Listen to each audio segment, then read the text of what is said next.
Hello guys! Hello Scorpio! Welcome dito sa aking channel, Kapalaran 888. Welcome! Alamin natin kung anong messages, vibration, gabay energy para sa lahat. Kay general reading, so pwede kang makaresonate, gamitin mo ang iyong intuition sa panunood. So ito ay para sa lahat ng Scorpio. I hope na makuha mo yung energy. I hope na makuha mo yung lahat ng messages na para sa inyo. So, from week 10 tayo, so same with the Pisces, merong Angel of Love, plus Thinking Man. So, kung makikita mo dito Scorpio, posibleng ikaw ay in a relationship or single, pwedeng nagbabala ka na makipaghiwalay, or pwedeng nag-iisip ka ng pagbabago sa relationship mo. So, paki-comment sa comment section if you resonated. Kasi yung Angel of Love, it's all about manifestation. Okay? So, may minamanifest ka eh. Meron kang gustong mangyari sa buhay mo na tingnan mo siya. 'Di ba? Parang nagre-reflect ka.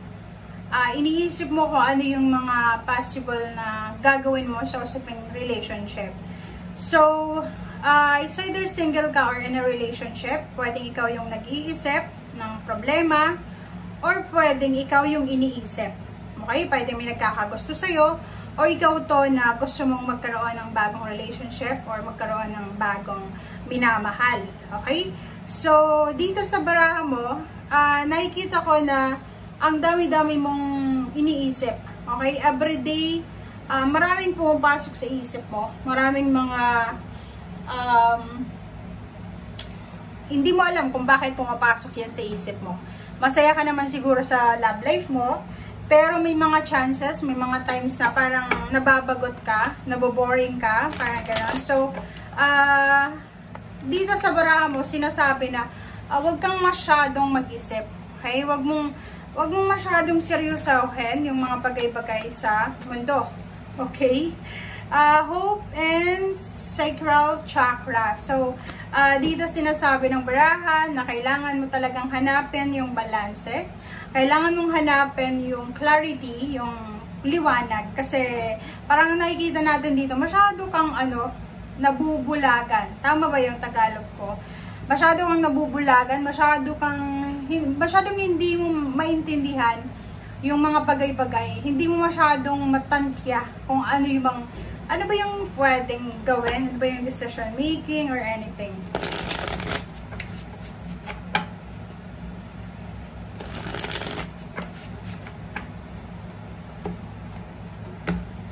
Okay. King of Swords and Queen of Swords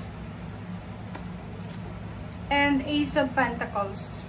So, for these three cards, sinasabi sa'yo ng barahan na King and Queen of Swords, talaga, so kung ang reading na to is all about your love life talaga, nakikita ko sa'yo na siguradong sigurado ka na. Parang, mind over matter siya. Pero talagang sigurado ka na eh. Siguradong sigurado ka na gusto mo nang mabago yung takbo ng relationship mo, gusto mo nang mabago yung situation mo sa pamilya, sa trabaho, or anything. Meron ka din na minamanifest. Meron kang isang bagay na minamanifest o usaping pera. Pwedeng minamanifest mo ang isang trabaho, pwedeng minamanifest mo ang isang negosyo, pwedeng minamanifest mo ang isang limpak-limpak na salapi. Pwedeng minamanifest mo yung prosperity and abundance. Pwedeng mayroon kang minamanifest na parang new beginning sa usaping pera. Comment down below. So, nakikita ko sa'yo dito, if ever lang makatanggap ka ng maraming offers sa usaping financial, mag-iingat ka pa rin. Okay? Be careful kasi hindi lahat ng ino-offer sa'yo, tulad na itong 7 of Cups. Sa paningin ng mga tao, yung 7 of Cups is swerte, blessings. Pero sa paningin ko, paningin ng nagbabasa ng tarot, yung 7 of Cups is all about, yung bitag ba? Okay? Yung parang halimbawa, masaya ka sa relationship. wala naman kayong issue sa emosyonal, mabait yung asawa mo, mabait yung boyfriend, girlfriend. Ang problema is wala siyang pera. Bibigyan ka ng bitag, bibigyan ka ng parang temptation ng universe na isang tao, isang lalaki, isang babae na papasok sa buhay mo para maging temptation. So, yun yung bitag. So, minsan yung offer na yon hindi talaga yun para sa'yo eh. Ititest ka lang niya kung gaano mo kamahal yung taong kasama mo sa ngayon. Or kung trabaho naman yan, maganda yung trabaho mo, tapos may mag-offer sa'yo ng trabaho na akala mo mataas yung sweldo. So, hindi mo alam bitag pala yun. So, mag-iingat ka. Diba?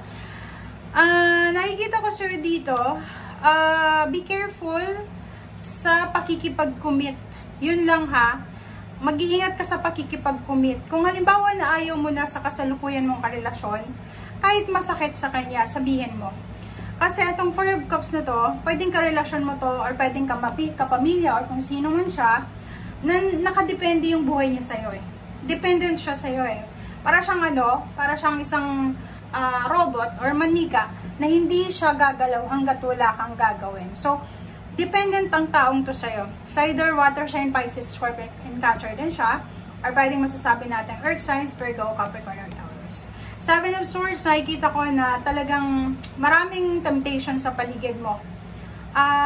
Maraming nagpaparamdam. Kung hindi ka pa kasal, live-in partner, girlfriend, boyfriend, nakikita ko sir dito na maraming magpaparamdam. At ang chariot na to, sinasabi sa'yo ng chariot na mayroong possible na progress, movement, may possible na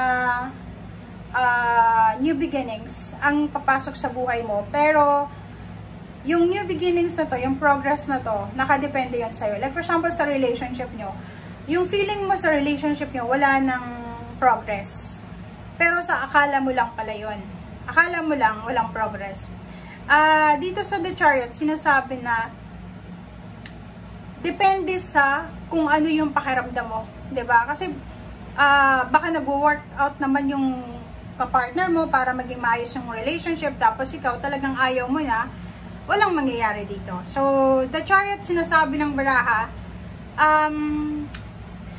give another chance sa taong ito na kasama mo. Hindi ko alam kung anong zodiac sign siya, but itong Chariot na to nagsasabi sa'yo na huwag kang masyadong mabilis makipag-iwalay, huwag kang masyadong mabilis na gumawa ng desisyon, kasi hindi mo yan mapaninindigan.